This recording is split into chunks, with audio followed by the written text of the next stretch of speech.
வீட்டுக்கார் 4 கல்யாணம் பண்ணிக்கிட்டாரான்னு சொல்லி கேட்டிருந்தீங்க. என் வீட்டுக்காரை பற்றி நான் சொல்லவே இல்லைங்க. ஃபர்ஸ்ட் ஆஃப் ஆல் எல்லாருக்கும் நான் சாரி கேட்டுக்கிறேன். நான் சொன்ன விதம் வந்து தப்பாக இருந்திருக்குன்னு நினைக்கிறேன்.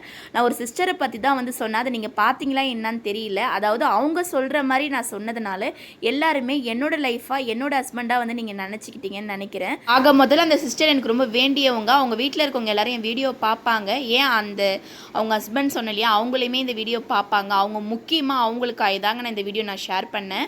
ஆனால் அது எல்லாருமே வந்து என் லைஃப் அந்த மாதிரி ஆயிடுச்சின்னு சொல்லிட்டு எனக்கு நிறைய டிஎம்லாம் பண்ணியிருந்தீங்க. நான் சொன்னது என்னன்னா, ஃபர்ஸ்ட் ஸ்டார்டிங்கில் என்னோட ஹஸ்பண்ட் சொல்லி நான் மென்ஷன் பண்ணிட்டேங்க. அதனால எல்லாருமே என்னோட லைஃப் நினச்சிட்டிங்க.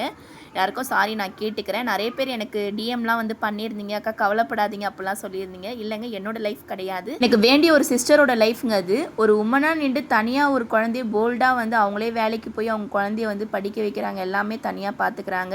அவங்க வீட்டுக்காரர் அவங்கள விட்டுட்டு போய் 4வது கல்யாணம் பண்ணிட்டு இப்போ சந்தோஷமாக வாழ்ந்துட்டு இருக்காரு.